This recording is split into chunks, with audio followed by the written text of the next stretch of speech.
Okay, all right. So we're gonna get started because we only have an hour and I got a lot of stuff to go over. Okay, so this actually is a 7-part webinar series, and it's called the 7 Critical Steps to Starting Your Real Estate Investing Business. This for me personally is like the most important things that you should be focusing on. And what we're going to do is we're going to just do like every Wednesday at 5 o'clock, we're going to meet and just do a quick 1 hour webinar. And I'm just going to go over like what I think is the most important things that you should be focusing on. Okay. And so today, what we're going to focus on is choosing the right market and how to choose the right market. Now, while we're getting started, do me a favor, introduce yourself in the chat. Okay, so I can know, like, are you newbies? Like, have you done deals? Where are you at? What are you interested in? What are you focusing on? So essentially, this webinar series is now under REI USA. Right, so everybody should be getting the emails and getting all the information about it. But we are now REI USA, and we are a nationwide platform for real estate investors. And we'll be offering so much like content for everybody. We'll be offering up to 100 webinars in a month. And then on top of that, make sure you go to the REI-USA website and check all that out as well too, because you get like lots of bonuses. Now, tomorrow we will be talking, we'll do new members orientation. So if you're interested, hop on tomorrow, and then essentially I'll take you through all the benefits and everything about REI USA, what you should be focusing on, how it's going to work and stuff. Okay. Today, what we're doing is the first session of the 7 Critical Steps, and we will be meeting every Wednesday for the next 7 weeks, so that I can just take you through the. And this is actually going to be bundled into an online course, and the online course will be available for all REI USA members, right? So, and this I think is just like the most important things that you should be focusing on. My personal opinion. I've been investing in real estate for 10 years, and this is kind of what I think over the last 10 years, these are the things that I think are the most important. So let's get started, okay? And make sure I get all set up here. Yeah. So first of all, so what I personally feel, especially right now with the market and what's going on with the market, is really, how do you choose the right market? How do you choose where you should be focusing your energy, your time, and your energy on? And now this webinar series is really geared towards residential, but I know there are commercial and multifamily as well too. And this will be for both really, but just so everybody knows that a lot of it will be geared towards residential and trying to find residential properties and getting into residential and real estate investing. Okay. So okay, so how do you choose the right market? And first of all, everybody, can you post into the chat too, like, where are y'all from? Right, so I know what area of the country are you guys from, so that I can we can talk about those areas as well too as we go through the presentation. Okay. All right, so which market should you be focusing on? And see if I get down. Yeah. Okay. Okay. So, all right. So we all know about what's going on in the world. I mean, essentially right now it's just utter chaos, right? We have no idea what's going on. We have no idea what's going to happen over the course of the next 3, 6, 9, 12 months, or even a couple of years. Okay.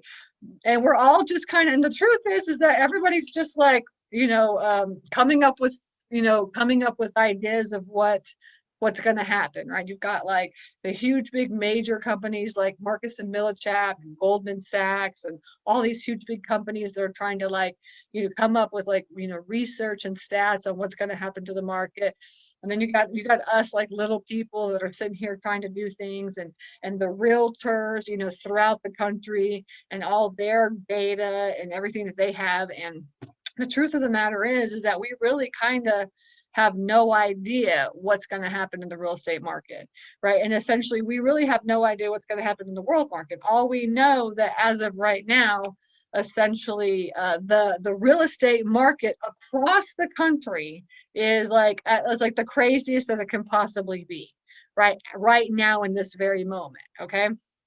And in some areas the real estate market has dropped. And tell me in the chat while we're talking, how is the real estate market in your area? Right, tell me, is it like dropping? Because some of the cities across the country, the market's dropped up to 20%, right? And then there's some areas where it's like booming and it's like up 20%. So and so tell me kind of in your area, how are you seeing the real estate market? What's going on in your area? So we can all see, because this is a nationwide, community now. So let's kind of see what's going on in everybody's market. So Matt says from the Southeast Tennessee, but live in Jamaica right now. The market in the Southeast Tennessee hasn't changed much lately. Yeah. You're kind of in the same area that we're at. I'm in the Atlanta market, and the Atlanta market, I mean, in the way the Georgia market is, okay, so I actually focus on right now, I focus on middle Georgia, and middle Georgia is just like country essentially. And I mean, you can buy houses in middle Georgia for 50 grand or less. I mean, there's a lot of areas where you can buy really cheap houses. Now, of course, you're living in little tiny towns, towns of a couple hundred to 15 or 20,000, right? And we just picked up a property in Valdosta, and that's like a bigger town. So that's one of the biggest towns in Atlanta, and the properties are super cheap there. What I do see a lot of is new construction, right? What I do see, and let me know it throughout the country. Are you guys seeing a lot of new construction coming across your plate as well too? When I went, especially down in Valdosta, I see a lot of new construction down there. And I personally feel, especially in these smaller towns where it has affordable housing, right? Affordable housing is going to be key over the next couple of years. Where you can find affordable housing, you're going to find a lot of new construction. Because so for instance, the Atlanta market, you can't, I mean, essentially it's $100 to $125 a square foot to build. I mean, it's very expensive to build houses, right? This is why everybody's kind of building houses more and more further and further outside of the Atlanta metro area. But in a town like Valdosta, that is not a huge town. I mean, the cost of building a house is super cheap down there, right? So there is a lot of new construction, and there's a lot of houses going on the market that are, these are going to be, 200, anywhere from $150 to $250,000 homes, right? But they're good, first time homes for first time home buyers. And in Valdosta, I'm telling you, in Waycross, Valdosta, kind of along the coast in Georgia, there is a lot of building going on. A lot like Columbus, there's a lot of building going on. So my advice to you, right, getting in the market or trying to grow within the market, trying to figure out what the market's going to be like over the next couple of years, is to really pay attention to population. And I tell this to my students all the time. Which areas around you are growing or will be growing over the next couple of years, right? And these are going to be places where you can have affordable housing. Where in your area, where in your market around you can you build for houses and sell them for $150,000 to $200,000? For me personally, that's going to be one key tip and where we should be focusing our energy, right? What do you guys think about that? Has anybody noticed that? What are you seeing in your area? Okay. So personally, for me, if I was going to be, investing in residential property, I would be looking at areas like population. And in fact, we do the same thing on the commercial side for storage investing, as we look at population of the areas, and we look at are these areas growing, and how much is the housing there? Okay. So to get back to the world economy and the national economy, the truth of the matter is that we really have no idea like what's going to happen over the next couple of months, right? I mean, there is going to be a lot of stuff, but there's a lot of changes. We know that because we know that there's like a moratorium. We know that people are in foreclosure right now, or not foreclosure, forbearance, and possibly going into foreclosure. We don't know if the government's going to come in and assist them and just keep pushing it, or like, there's going to be a big bailout. I mean, essentially, we have no idea what's going to happen over the course of the next month. And in fact, I've been talking to a lot of investors, a lot of like kind of bigger investors, and just like we discussed this in our circles, and essentially, what they're saying is that even if there was like a mass amount of like foreclosures, and even more of this moratorium, even if, right, it could take a year to 2 years for that to show in the market. All right. So the question is, if that takes a year to 2 years, then essentially what should we do? What should we be doing right now? How do we figure out which markets we should be focusing on right now? And so the way that I look at it is I look at it through population. I mean, we're going to go through all the different ways that you can look at your market and really hone in to see which markets are going to be hot and which ones are not over the course of the next couple of months, or even into this year. Okay. Sandy says, I'm a newbie. I live in Marietta. I'm interested in residential. Oh, good. So nice to meet you, Sandy. Okay. All right. So that is the real estate market. All right. And this basically, this data right here, comes from CoreLogic.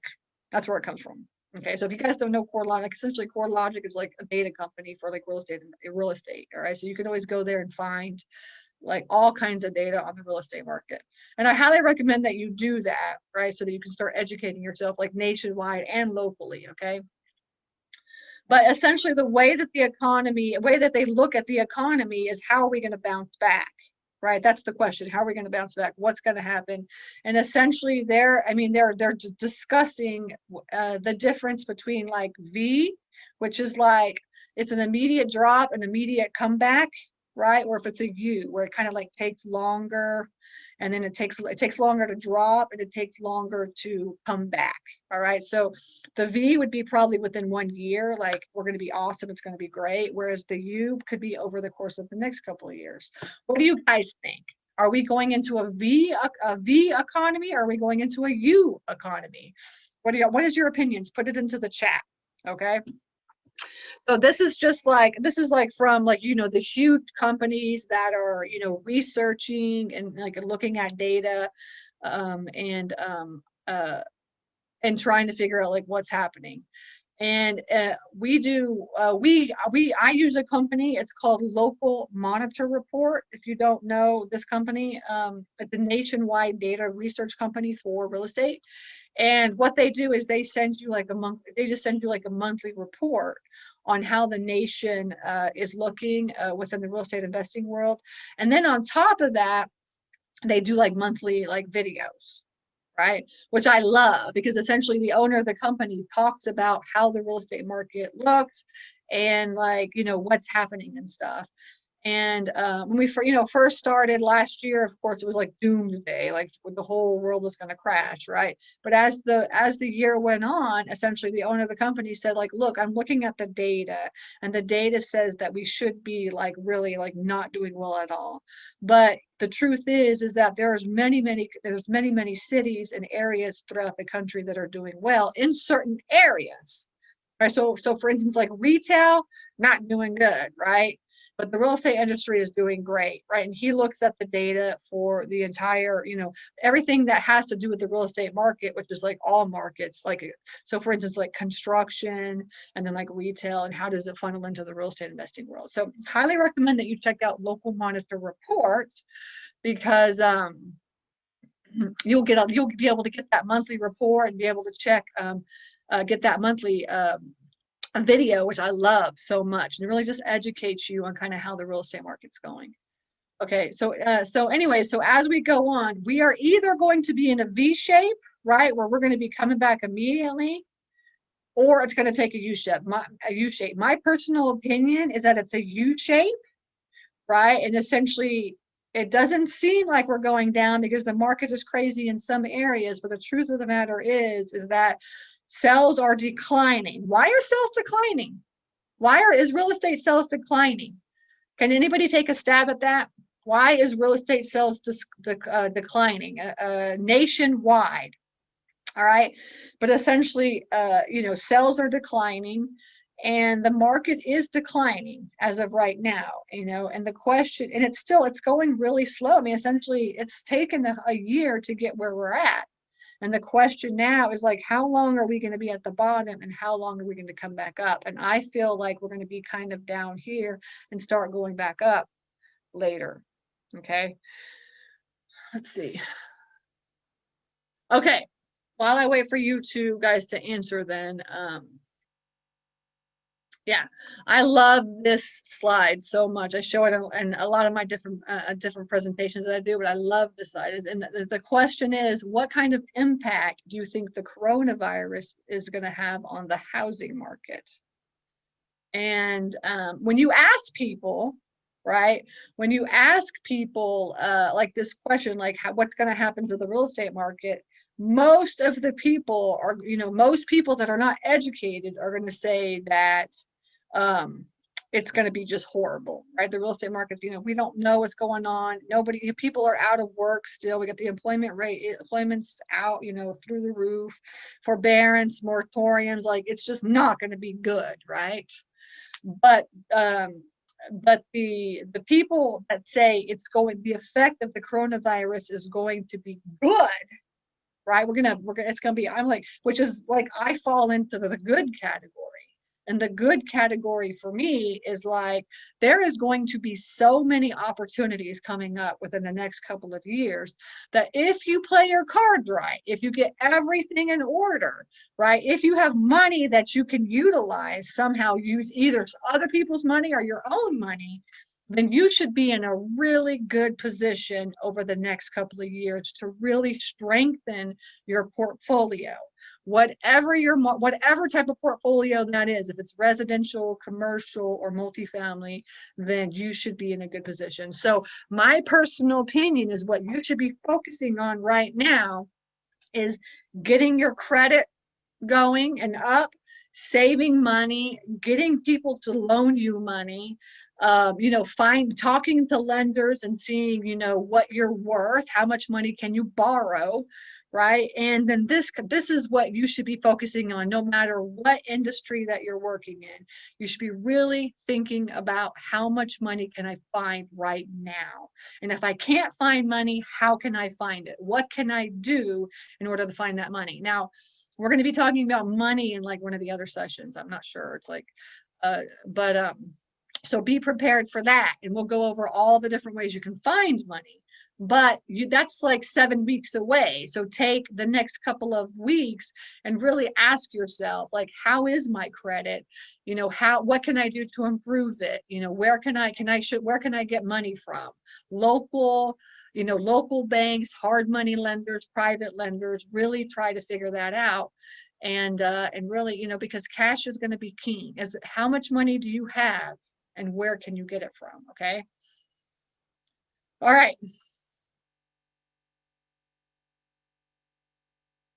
And we all know, I mean, essentially, we all know how the world is turning, right? This is what it is. I mean, essentially, COVID has created everything to be virtual, right? And this is why REI USA is going to be like so awesome, right? Because essentially it's going to be an online university for real estate investors.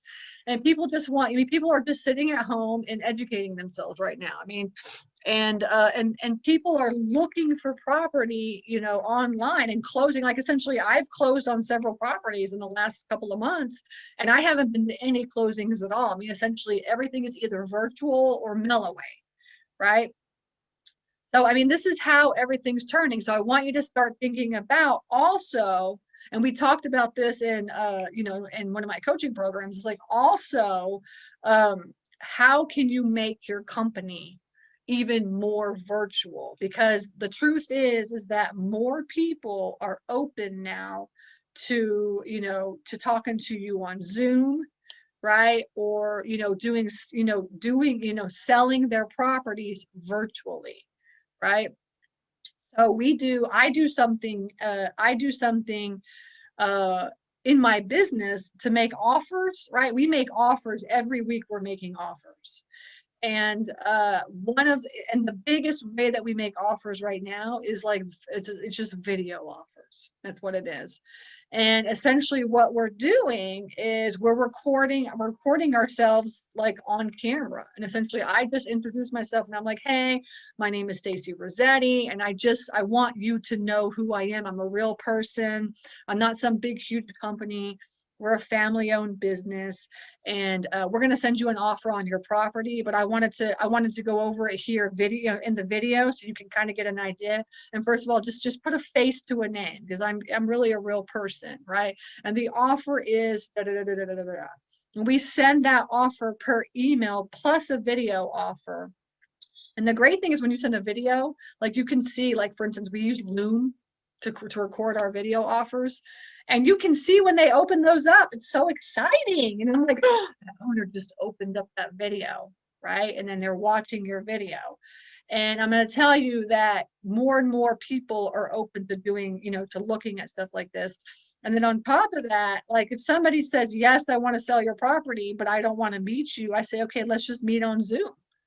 Right, we'll just have a Zoom call, and essentially I'm always on Zoom now. I mean, I meet private lenders on Zoom, I meet sellers on Zoom, I do all my trainings on Zoom. Everything's on Zoom now, right? So get in the habit of trying to think within your real estate investing business, how are you going to pivot and manage your business so that you can still get sales and still kind of, work around how we're doing things right now and how it's working. And essentially the truth is this is how it is, right? So you might as well just start figuring out how you're going to do stuff.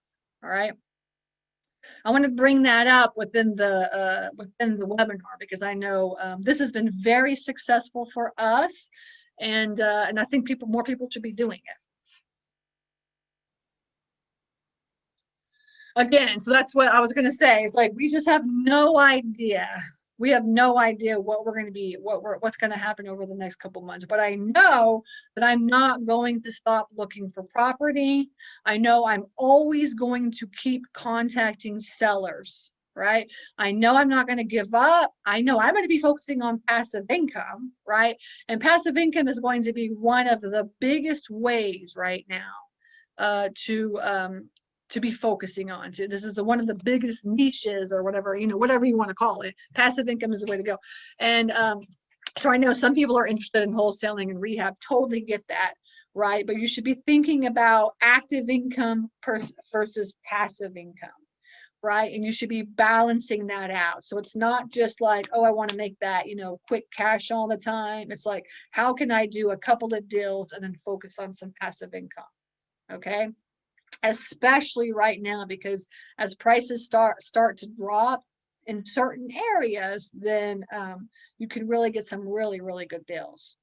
Like I said, we just stayed in Valdosta, Georgia, in at an Airbnb in an area. The guy, I looked it up, the property, he picked it up for 19,000, and he just like, I think he probably did like a lipstick rehab on it. And he has it on Airbnb for $100 a night, and he picked that thing up for 19 grand. So my point is to start looking for these markets, that you can focus on affordable housing or things like this. Okay.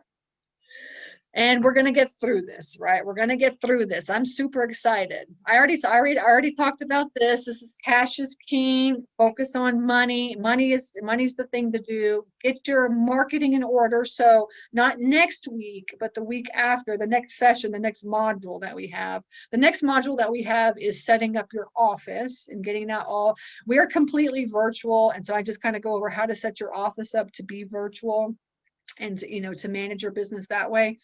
And And then on the next session after that, we talk about marketing, and you should be focusing on your marketing, right? That's what you should be focusing on over the next couple of weeks, is really getting that going. And then once you get it going, figuring out how to automate and systematize that. Okay. And then, like, above all, keep learning how to invest in real estate, right? Keep coming up to these webinars. All of our webinars are live, right? So make sure you come and show up if you can. And if you can't, there is a replay. The replay will stay in the members portal for 60 days. And then after that, that drops off, right? So you can't go back, and I can't keep like a gazillion webinars. It's just too much space, right? So, but anyway, but you want to keep coming to these live webinars so you can just educate yourself as much as you can, and then hang out and join a community of like-minded investors like REI USA, and really get into the private Facebook group and really put yourself out there. Introduce yourself in the private Facebook group and let everybody know about you and what your interests are. Okay. And then on top of that, post out any questions in the private Facebook group, because that's the whole point of a community. See, I got started in real estate 10 years ago, and I was in the South Atlanta area, and there was nothing. There was no meetings or meetups or RIAs or nothing out there when I got up, because it was coming right out of the bubble. Like, it was literally just starting. And so I had to drive, like, the only meetings were like an hour and a half, 2 hours away from me. And I was driving up just to hang out with people. And what I noticed, that the same people kept coming to I kept seeing the same people over and over again.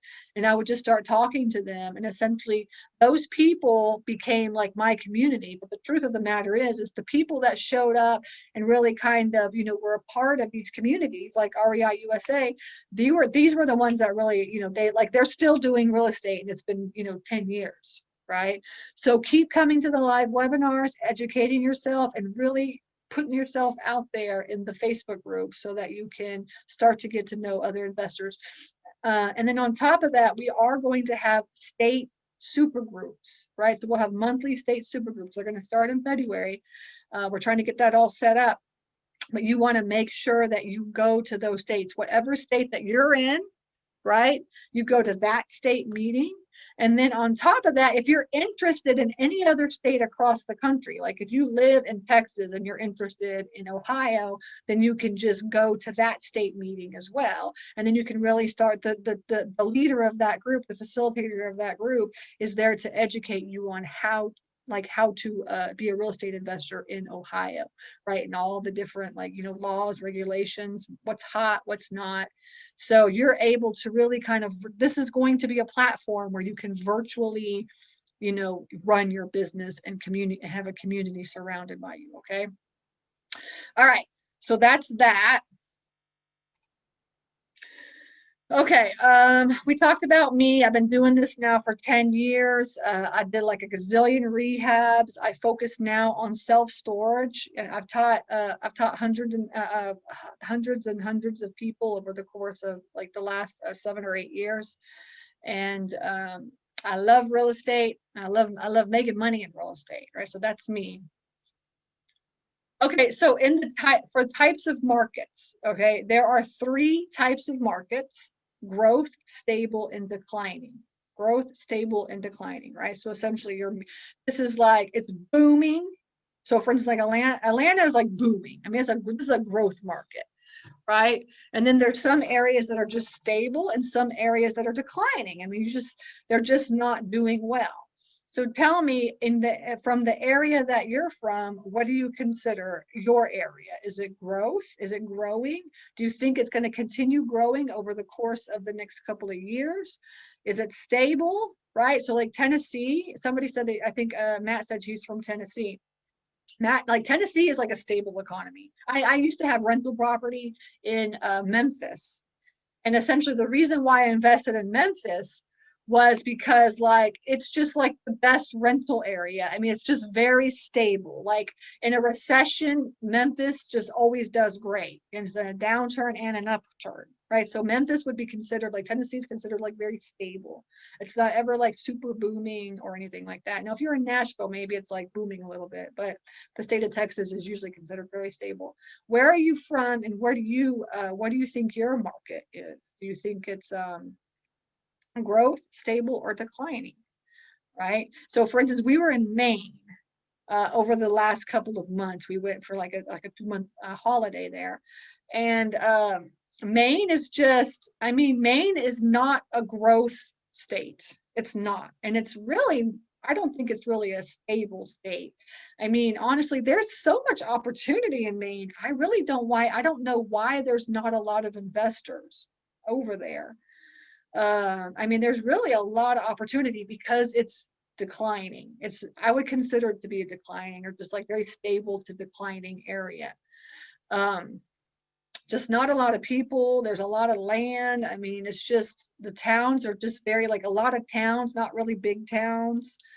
Kind of reminds me of like middle Georgia, essentially, which I love. These are the kinds of areas I love to invest in because you can get like super cheap properties and just hold on to those suckers, and the appreciation is just so much, right? So you have growth, stable, and declining. So start thinking about like where you're at and what kind of market. Now, and the question is, which one of these should you be focusing on? Where should you be focusing your time and your energy? Okay, and we'll get into that over the next couple of slides. Okay.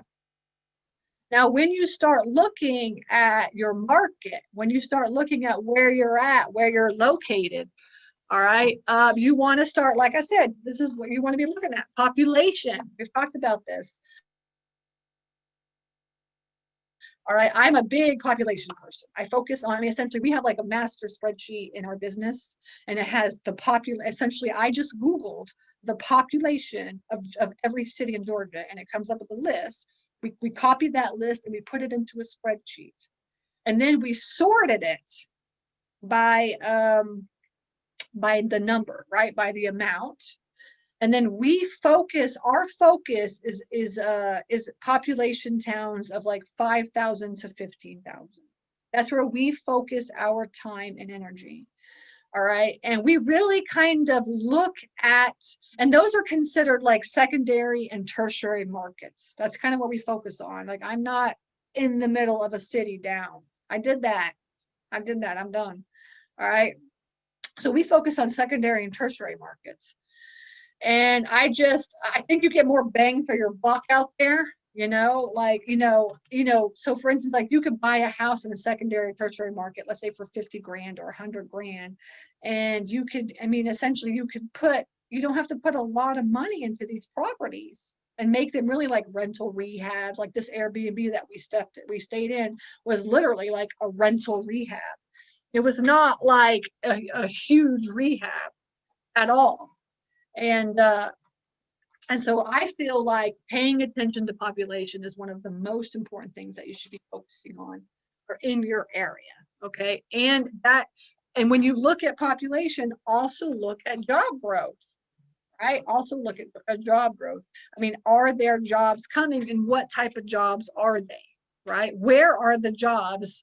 Where are the companies going to in your area? Which areas are they kind of building in your state, right?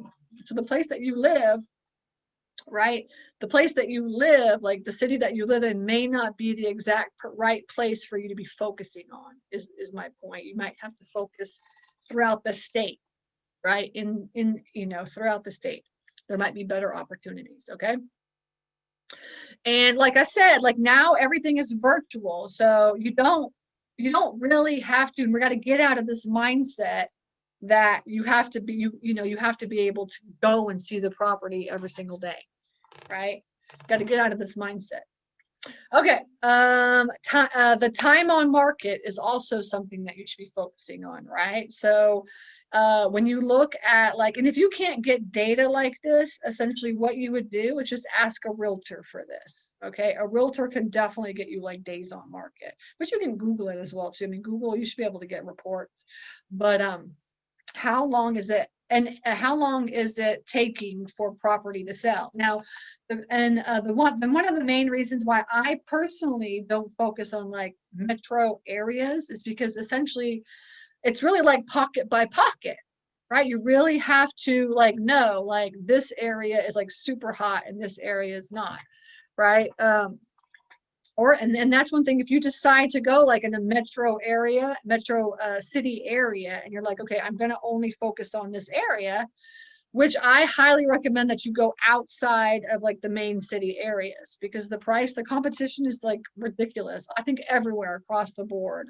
Let me know if you're in a city where it's like, oh no, there's no competition here. But essentially across the board, like the competition is just so much in like downtown areas, like downtown Nashville, or, in Nashville or Orlando or Atlanta, competition is just ridiculous. Okay. And like you can't find houses, you can't find property, you can't find multifamily. I mean, you just can't find that. You have to go into the secondary and tertiary markets. All right. So looking at time on market is really, I think, really important. And especially if you do want to stay like in a secondary market, which is like the burbs of a city, then essentially you need to be like, okay, which areas are good? Because not all the areas around the market would be good. So how long is each, area or each suburbia area have a time on market as well too? Okay. And then affordable housing, right? This is going to be, you're going to hear this over and over and over for the next year, over and over and over. Are you focusing on affordable housing? The issue is that there is not enough housing in the world. There's just not enough housing across the board, not in any state at all. Everybody's having an affordable housing issue. All right. So you should be focusing on like and if you don't want to do new construction, like you'd say like, okay, where is all the new construction being built? Which areas are they being built? Right. And you want to look at like, where can we get houses where can we buy houses where we can sell them after we buy them and fix them up? We can sell them for 150,000 to 250,000. Okay. Where are those? So affordable housing, you're going to hear this over and over and over again. And cap rates, right? This is another thing, is like the cap rates. And if you don't understand cap rate, don't worry. We're going to have like a gazillion teachers teaching on this throughout, like, going forward, right? Because we've got some like super badass teachers, right? On all different spectrums. But you want to be looking at the cap rate, right? And the cap rate essentially like inside of like a city metro area is anywhere from 5 to 7%. All right. And when you get into the secondary market, you should be at like 8 to 9%. And then when you get out into the tertiary markets, you should be like 10 plus. Okay. So looking at cap rate of property, and this is especially important when you're looking at like multifamily, small multifamily and large multifamily, and then even commercial. Okay. You should be running your numbers on cap rate. Another thing is landlord laws. We know that now. We know that, right? So where are they having like the eviction moratoriums? Where is it like, what states are like, no, like screw the landlord, we're going for the tenants, right? And those are the states and those are the areas, right? So this is literally state by state, and they're not state by state, city by city or county by county in some areas. So you really want to know in your counties that you're interested in, where are all these moratoriums happening, and like, what are they doing? Are they like leaning towards tenants and protecting the tenants? Or are they like leaning towards landlords and protecting the landlords? If they're leaning toward tenants, right, and they're just like, yeah, don't pay any more rent, the landlords are suffering. Right, the landlords are suffering. So you should be in those areas where there's moratoriums. You should be focusing on marketing to those areas, to those landlords in those areas. All right. And downtowns, we talked about this as well too, right? Downtowns, of course, is your downtown booming, or is it like, I just did a webinar last night for like a group in Ocala, Florida. And they're just like, yeah, nothing's happening here at all. I mean, like that middle Florida area, that's such an awesome area to invest in. I mean, essentially, like nothing happens. It's like no man, I call it no man's land of Florida. And I think every state kind of has this no man's land. I mean, they just have so much opportunity there. But people just kind of don't see that vision. They only want to focus on like Orlando or Tampa. But those no man lands, I'm telling you, there's some good deals there. Okay. Any questions on that? Just put it right into the chat. All right. Okay. And determining your market, right? Now we're determining your market. So the question, these are all the things that you should be asking when you're looking at your market. And this applies to like every like residential, commercial, or multifamily. Okay. Where is there a desirability? Right. And some people say like, oh, Valdosta, like, oh, I wouldn't want to live there. But the truth is like it's growing so fast, right? In certain areas, like even, certain areas, like especially outside the Valdosta area, I mean, it's just like you see new construction going up so much. I mean, just ridiculous amount of new construction everywhere, right? So, how desirable is the area that people want to live in? And then what can you afford? This always comes back to affordability. I'm telling you right now, that's what you're going to be hearing. You're like, can we afford it? And the second thing too is that like people are getting smarter about where they're living. I mean, people are really getting smarter. Essentially, they don't want like super huge, big houses anymore, right? But they need to have a house that has a big enough space for them to have a workspace for them and like a space for their children to be studying. So it's like, you got to start thinking about, especially if you're rehabbing homes or you're going to be building homes, like how are houses going to be changing? Because, tiny houses are huge. I live in a tiny house. And, so it's like people don't want such a huge, big house, but they want it to be like, convenient for their lives now. Right. So the design even of houses, I feel, is going to be changing over the long run. And people are okay. This is what I love. People are okay with kind of downsizing, making sure they have enough room with office space, making sure they have enough room with like their children going to school, if they're going to be doing virtual school. And then on top of that, like, if they have too much stuff, like putting it into a storage facility. I'm telling you, people are so okay with that right now. All right. I just love that. Or they're going to stop buying stuff. Who knows? They're either going to keep buying and put it in the storage, or they're going to just like stop buying stuff. What type of financing is on the market? Yeah. So you've got to really consider this, right? Where can you get financing? I mean, lenders all last year, they just, they really, like it just was all over the place. Like I saw like half of all lenders fell off the face of the planet. They were just like, we're out, too risky.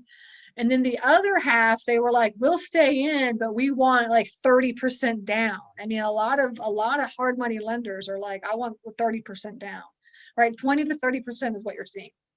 And now like you see they're a little bit more flexible. But the truth is that over the course of the next couple of months, that's going to change. Depending on what happens over the course of the next couple of months, how is lending going to change? Right? Right now, lenders are very conservative, very, very conservative. And so you want to keep that in mind. Will they lend in your area, and what type of financing is in your area? I'm going to tell you, government assisted loans like SBA, USDA, all these all these different types of loans like this. I mean, those are going to be, you're going to see more and more of this. You're going to really see more. You're going to see more of this, right?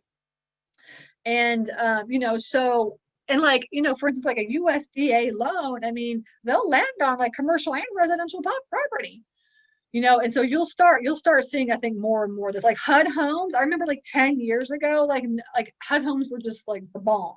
And then like all of a sudden HUD homes, like nobody wants a HUD home anymore. And then now like you're hearing more about HUD homes, right? So these like foreclosures and stuff are coming up, and you're going to hear more and more and more about HUD homes. payments, right? So just pay attention to like Home Path, HUD Homes, SBA, USDA, all these different types of loans, because over the course of the next year, you're going to hear more and more and more of that. And so you as an investor, you really need to educate yourself on all the different types of financing options out there and where are they prevalent, like opportunity zone. Like we don't know if that's going to go away or not, but I don't think it will.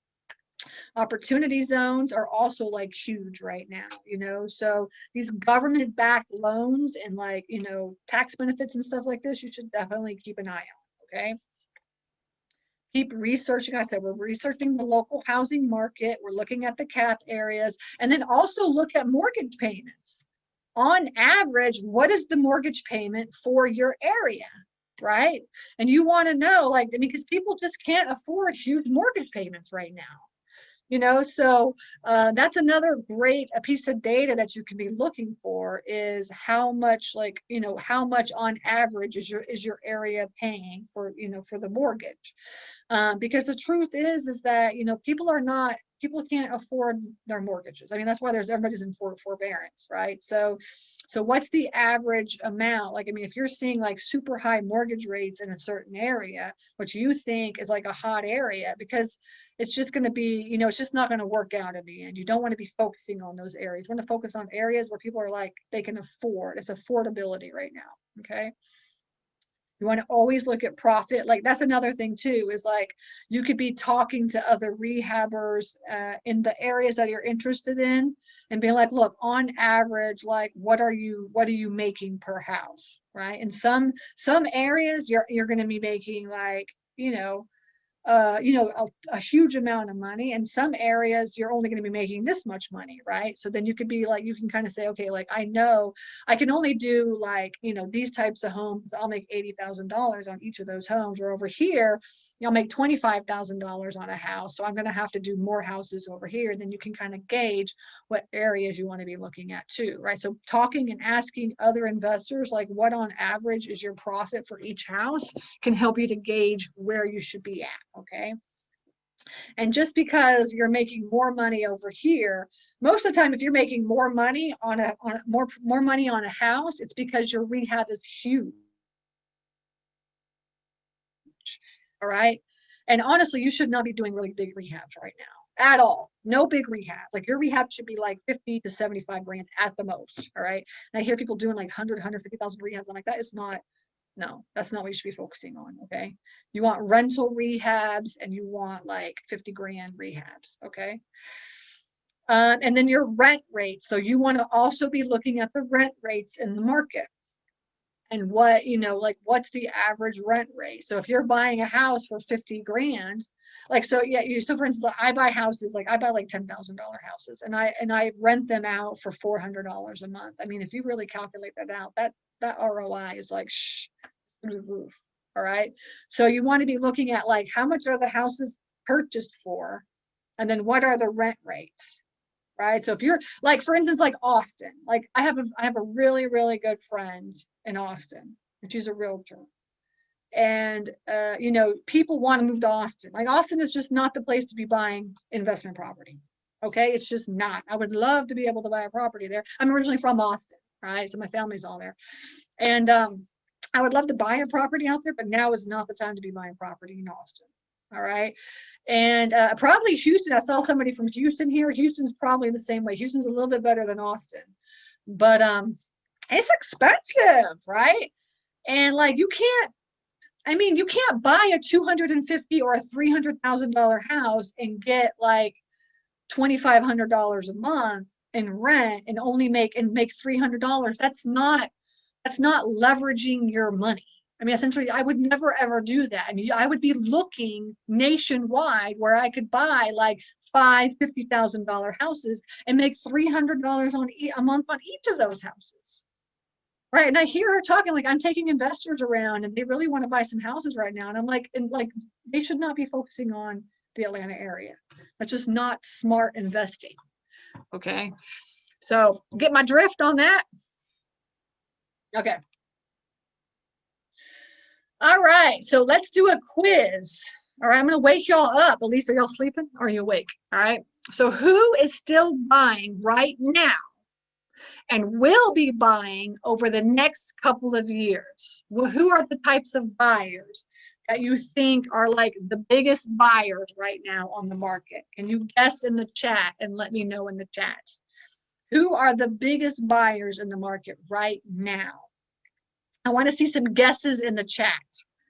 What types of buyers? Okay. Buy and hold. Okay.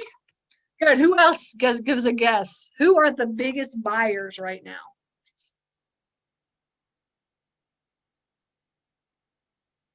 Large REITs. Okay. Well, yeah, you're talking about hedge funds. Yeah, hedge funds. Hedge funds are like, they're gearing up. Like man, back in the day when I got started 10 years ago, like that was my competition, was like hedge funds. I mean, they were just like raising billions and billions of dollars, and they would buy houses for just like ridiculous amounts of money. And then it would be so funny. I would drive by that because I would be like, I really wanted that house, and some REIT got it or hedge fund, and I would drive by it, and like 3 to 6 months later, it'd be just sitting there. Like, what a waste of money. How do they even make money? And they don't even care how they make money. They just, because they get so much money, they don't even care. But you'll start seeing more and more REITs and hedge funds coming into the market over the next couple of years, definitely. Yeah. First-time home buyers. That will be one if they keep the interest rates low, right? Which they will probably, they have to. But if they keep the interest rates so low, see, the thing is like, I mean, when I started getting into real estate investing, I mean, it was like, higher interest rates. So for me, it's like, this is the best interest rate ever.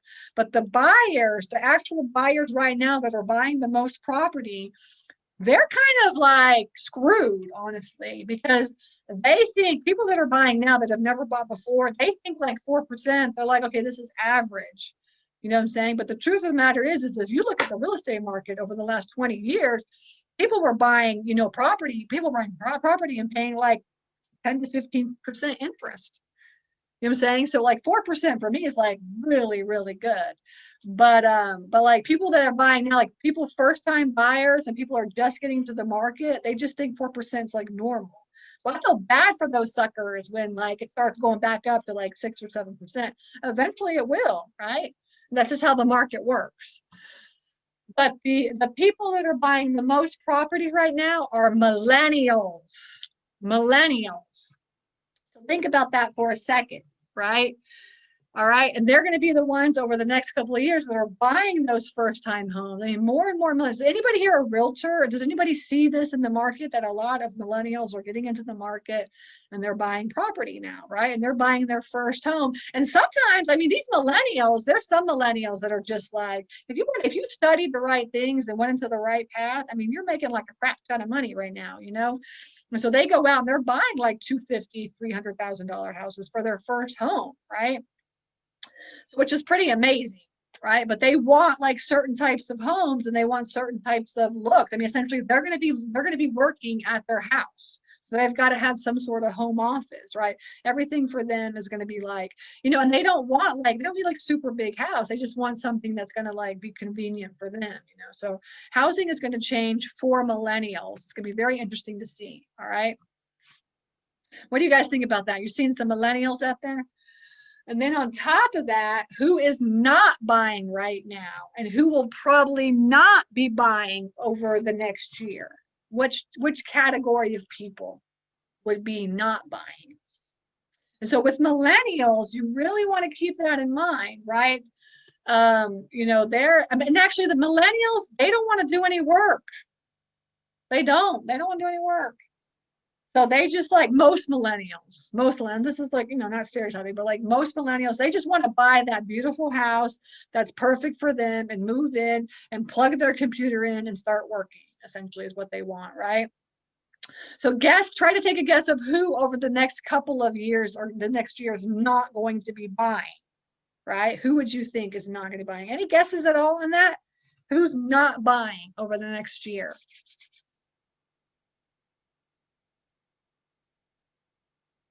No guesses? Ages 75 to 84, right? So these people are not moving. Retired people. Thank you, Michael. These people are not moving. They're not selling and they're not moving. Most of them, okay? So just keep that in mind as well too, as you kind of learn about your market and where you're at. If you're living in like Sun City, right? It's gonna be hard to be able to find some, some houses to buy, right? It's gonna be really hard. Florida's gonna be people are just gonna stay put. They're like, no, this is it. I'm stuck here, right? So think about kind of where you're at. If you're like a retired area, like people where there's a lot of retirement, then it's going to be harder to find houses. I would not be marketing to areas where people are retiring to, essentially is what I'm saying. Okay. Pretty interesting, huh? Okay. So now this is the information that we went over. So just to recap, like, the markets and what are the hardest markets right now across the country. Across the country, what are the hardest markets? And these are the hottest markets. Okay, so where is the population increasing the most? Right, we know Texas. Texas is just going through the world. I mean, Dallas is just like spreading out. Fort Worth is kind of all over. Everybody wants to live in Austin, and Houston is just like taking over, right? And San Antonio is growing. I mean, Texas is one of the fastest growing states in the country. Florida is one of the fastest growing states in the country, right? All these people from California, they're getting out and they're coming over to Florida, right? Some coming to Georgia, but most of them going to Florida, right? Because they want to be in that sunny area, but they just don't want to pay state taxes. I know they don't want to pay all those taxes and stuff, right? I think Florida has state taxes, if I'm correct. But and then Arizona, man, Arizona is just growing, right? Growing so fast. So the question is, in these three states, if you were interested in marketing them, where would the secondary and tertiary markets be, right? That you could focus on. So for me, especially like with storage facilities, I'm like, I really want to buy storage facilities in Texas, but like Texas storage facility was like ridiculously priced. So like, if you go online and stuff like this, so I'm thinking like, where are the areas in Texas that I could focus on? That could be, that I could just go directly to the seller and try to get them to sell at the price that it should be, right? At the cap rate that it should be. Or where in Georgia can I go, right? And talk to the seller directly and get them to sell me at the cap rate that it should be, right? And so these are the three most populous states or fastest growing states. And then the states with the highest percentage growth, right? I don't know if y'all know this, but and it says down here, the top city growth is Boise, Idaho. The fastest growing city in the country is Boise, Idaho. We drove through Boise in like July, I think. Must have been July or August. That city is, I mean, it is just ridiculous how fast that thing is. All new construction. Everywhere that you drive is just new construction. It's crazy how that's growing. And it's so funny because a couple of years ago, like nobody even thought about Boise, Idaho, right? So definitely be focusing on either Boise, like Idaho, Nevada, and Arizona are the fastest growing states, right? With the highest percentage of growth. Isn't that crazy? Did y'all know that? Did anybody know that? And the states with the most people, that lost the most people, right, are New York. Everybody's leaving New York, right? It's too expensive. And Illinois, right? New York and Illinois. Chicago, I mean, it's just too expensive to live in Chicago. New York is just too expensive, right? It's people just fleeing, all right? So focusing in those areas, that's a really hard area to be focusing on. To find property. And I always tell my students, like, if you live, because I have students across nationwide, if you live in that area, you should be like not in that area to find property, right? You should be like maybe northern, like upstate New York would be like okay, right? Upstate New York. Or go into go into Virginia or go out, or go up into like New Hampshire and all that, in Vermont and stuff, okay?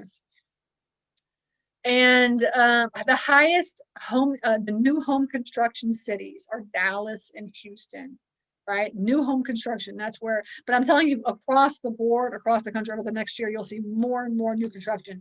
Builders out there, the only thing that's difficult about new construction right now is lumber cost, the lumber cost.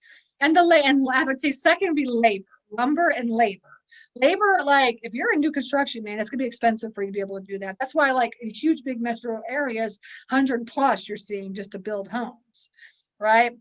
So Dallas and Houston are the biggest new construction, but I'm going to tell you these metro areas and the borders and the secondary markets of all these metro areas, you'll see more and more and more new construction. Atlanta growth is in the top 10, right? So yeah, so we're one of the fastest growing cities. Boise is the top city. Colorado and Austin are second in growth. Yeah, as I said, so Colorado is also like, when you know Colorado, if anybody's in Colorado, it's like the craziest market as well too.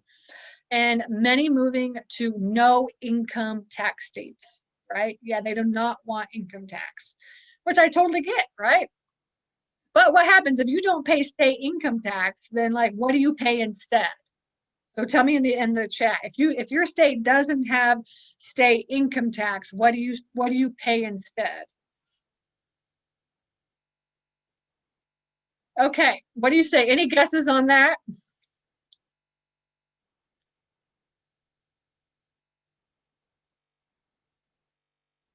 Toll roads? Yeah. Well, there are like so many toll roads. It's like so annoying. It's like more and more toll roads. Sales tax.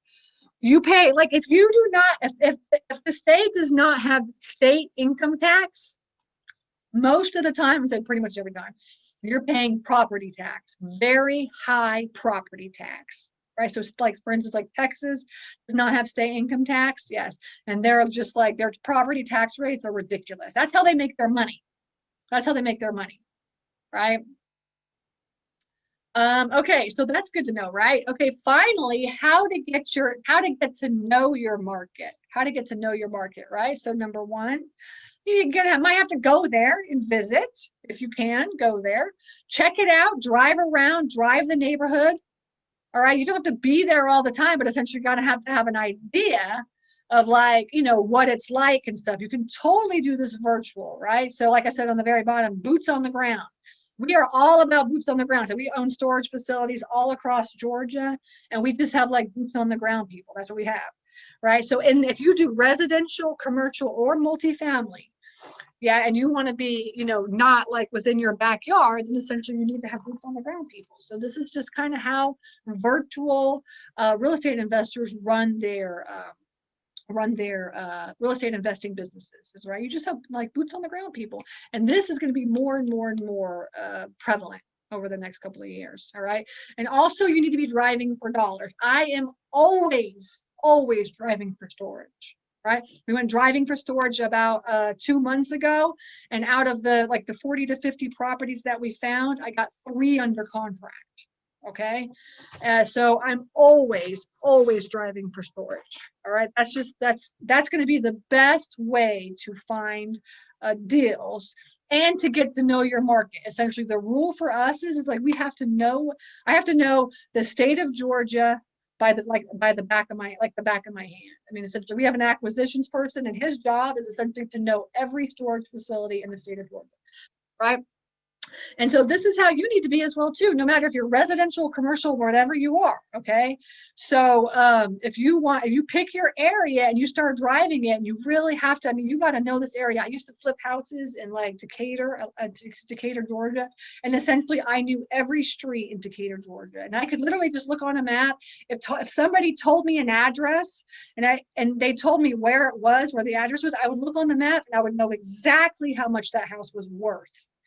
Right. And I would just know, and by knowing what that house was worth, right, then I knew how much of an offer, how much of a rehab it would be, and how much of an offer I should be putting in.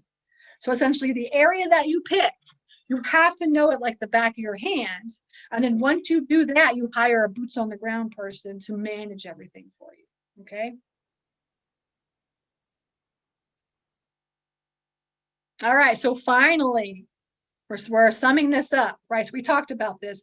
Now I know which market should I do? Which market should I choose? Right? So now you got to look at job growth, you got to look at the time on the market, you got to look at affordable housing, you got to look at school districts, you got to look at financing, right? That is kind of the 5 most important things that you should be focusing on how to choose your market. You should be looking at like where the money is. We talked about this. Okay. What are the hard money lenders offering in these areas? What are private money lenders offering in these areas? And then number three is and we're going to be talking about all this in the money section, which is like whichever date that is. I have no idea. And that's like 6 or 7 on the 7 webinar series. Okay. And creative deal structuring. You're going to hear this more and more and more and more. Creative deal structuring is going to be the way to go. And the best part is that we have some badass teachers that are going to be teaching creative deal structuring. We have so many teachers that are amazing. So keep a look at like all these teachers are going to start coming through in the next couple of weeks. Definitely in February, you're going to see a lot of webinars and stuff. But creative deal structuring is what everybody should be educating themselves on. So I really recommend that once you start seeing these webinars coming up, go to your calendar and register for all those, especially the creative deal structuring ones. All right. Okay.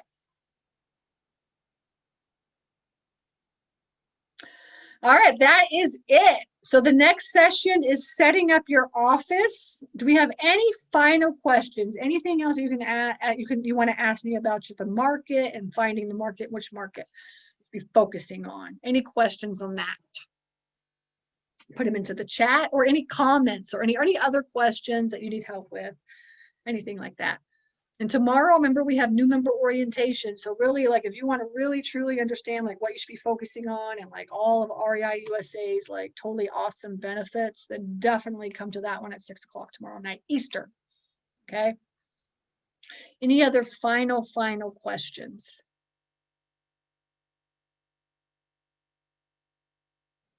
How large should your area be? Oh, do you think we need PropStream? Okay. So there's like with PropStream is like, I mean, there's so many different types of softwares out there. All right. I mean, there's really, I personally use Privy to run my comps. I use Privy. So I used to like get all my comps and like try to like, get comps from like realtors and try to get access to the MLS. Back in the day, this is what you had to do, right? You do not need to do that anymore. You need something like PropStream or Privy. If you go to the sponsors directory, then you'll see if you either go to sponsors or if you go to the partner section in the members portal, I think you'll see a link to PropStream and a link to Privy. And I highly recommend just trying both of them out. I think they give you like a free trial of like 2 weeks or something. But definitely you need something like this because you need to be able to run comps. Right? So you can just play around. I personally use Privy, but a lot of people use PropStream. So, and there's a couple others too. And those are all like those are all affiliate partners, but essentially they give us like the REI USA discount. And so you get a good discount and then they'll give you like a demo. And like I would do a demo and then like do a trial for a couple of weeks and then try to figure out which one is best from you. I think there's Freedom Soft, REI Pro, PropStream, Privy. So there's like 4 or 5 different links and sponsors that you can check out and just decide that way. Try them all and decide which one you like the best before buying one. That's my personal opinion. Good question. And how large should your area be? All right. So, we went driving for dollars a couple of months ago and we drove, I mean, essentially 16 hours. We drove Friday, Saturday, Sunday. It was like 16 hours of just driving. And we found 40 to 50 properties and got in touch with all of the owners and made offers on many offers on any of those and got 3 under contract. And that was in that's in like a 3-hour radius. That's like a 3-hour radius. Okay. So I always say like 2 hours, 2 to 3 hours. I mean, for me personally, like we live in the northern part of Jasper. And if you're focusing on secondary and tertiary markets, essentially that's out in the country. And out of the country, essentially everything is just spread out, right? So it's kind of like you have to go further with the secondary and tertiary markets. Like maybe if you want to focus on the secondary market, then you would be like, okay, 1 hour to 2 hours. And then like a tertiary market, like, okay, I'm going to go up to 3 hours. Essentially, we're now like 5 or 6 hours out is what we're doing. And so think about it that way. Like if you're focusing on like the primary like downtown, like areas of your town, then essentially you should be like within whatever the driving distance is. Like you can't get anywhere anyways in Atlanta for like 45 minutes to an hour. So like anywhere within Atlanta would be like an hour drive or whatever, right? And then once you get out of the secondary, it's like, okay, an hour to 2 hours ish. And then in the tertiary, you're like, I'm gonna go out like forever, something like this. Okay. Does that make sense? Does that answer your question? Any other final questions? Anything else? Okay. All right. Well, I appreciate your time. I look forward to seeing you guys at the next webinar. Now, also, when you guys got signed up for REI USA, if you go into the members portal, you automatically get an affiliate link to get people to join. So if you say this is awesome, you can get an affiliate link and post that out and say, look, I just joined REI USA. I think y'all should join too. Check it out here. And then if they sign up, you get paid for 1 month, which is $40 per person. Okay. So make sure that you grab that affiliate link and you post that out on social media. And if you want to friend me and tag me as well too, or tag the REI USA Facebook page so they can check it out. There's all kinds of videos and stuff. All right. All right. I appreciate all your time and I will see y'all at the next training. All right. Take care. Have a good night. Take care, everybody. Bye.